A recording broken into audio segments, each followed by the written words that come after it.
Just yesterday, I was in Flatbush. A woman called the police on a 9-year-old, 911, because she said he allegedly touched her. And so people are doing things that are not in the best interest of our communities. When someone attacks one of us with a stick because of their ethnicity, because of their sexual orientation, or because of their religion, that's wrong. And so we have to make sure we continue to keep the unity in Crown Heights. I'm proud to be a member of Crown Heights. I'm proud to be part of the Lubavitch community, which I've been working with for over 25 years, maybe the president of the school board. And I just want to say today, God bless Crown Heights and God bless you all. Thank you so much. This press conference is co-sponsored by the Anti-Defamation League of New York and New Jersey. And now I'd like to bring up to the podium the Regional Director, Evan Bernstein. Thank you so much.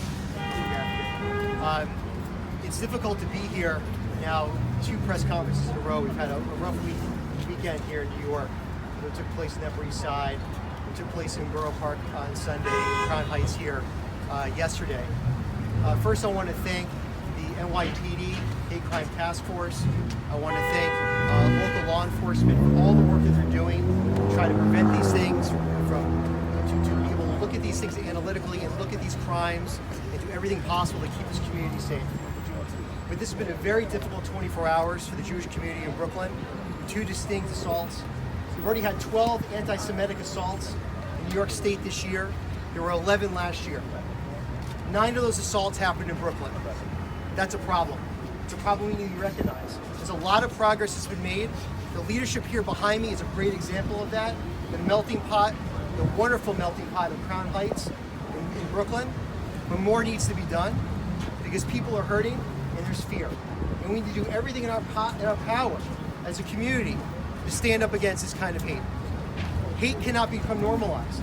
We've seen the normalization of the swastika in our community. We cannot see normalization of anti-Semitic assaults in our community. Where does it end? It ends here. It ends here with this leadership. It ends with us trying to get together to do more to get the others speaking to each other. So much of bias is learned. We know hate's learned behavior. The only way we push back on that is through education. The man that committed the crime yesterday was a teenager. We do not want this to define his life. We want to be able to educate him against what he did and explain to him that this is wrong. He has a long life to lead. We cannot allow this to define his life or define this community or define this moment. And I certainly hope that we don't have to come together again. But we need to do everything in our power as a community to not allow this to become the new norm. Assaults on Jews cannot become the new norm. And I know all of us together and all of you, we can do that. And make our Brooklyn, make our New York a safer place for everybody, for all minorities. Thank you. We will not normalize hate. Next speaker is Rabbi Eli Cohen, representing the Crown Heights Jewish Community Council. I want to begin just by expressing my thanks both to our public advocate, Letitia James, to our senator, to our assemblywoman, to our council member, to all the office holders and elected officials who've participated in this, other state representatives, to the ADL for being here. It's important that we know that we don't stand alone in this. It's important that we know that the entire society, regardless of race, creed, color, is coming together and saying that this is not going to be acceptable. It's an important statement that's going to be made, and it needs to be made over and over again, and we're thankful that you are here quickly to make this statement and to make sure that the message goes out. I also know that the New York City Human Rights Commission is represented here. We thank you for coming, and it is a fundamental human right to be able to walk down the street securely and safely, and that's something that we all stand for. So I want to end just with a prayer. I also want to thank the young man and the others who were involved in apprehending this criminal right away and reacting quickly. And I want to thank our Shomrim patrol, because the patrols that go out on a daily basis and respond to calls, they assist the police to be their eyes, to be their ears, to direct them to the moment. And we appreciate also the New York City Police Department, who is so willing to work together with us to make sure that these incidents don't happen and they should be responded to quickly. And also the DA's office for immediately calling leaders in the community and saying, we're on this, we're treating it seriously, and this is something important that we need to hear also. And I want to end with a prayer that we say every day. And we ask, Ufrot aleinu sukash lemecha. God spread his canopy of peace over all of us. Amen. Before we hear from our heroes, our last speaker is Mark Mayer Rappel. He is the chairman of the Bridge Multicultural Advocacy Project.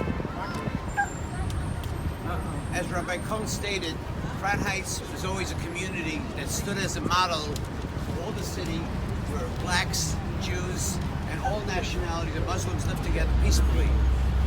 Yesterday's incident here is a disgrace in a time when we're living in a more educated society. As Evan mentioned from the ADL, a good friend, education is the key. And those people that know Letitia James know that she spent decades fighting for education, for more quality education. The more our kids are educated, the less these things are going to happen. So we have to stand together strong.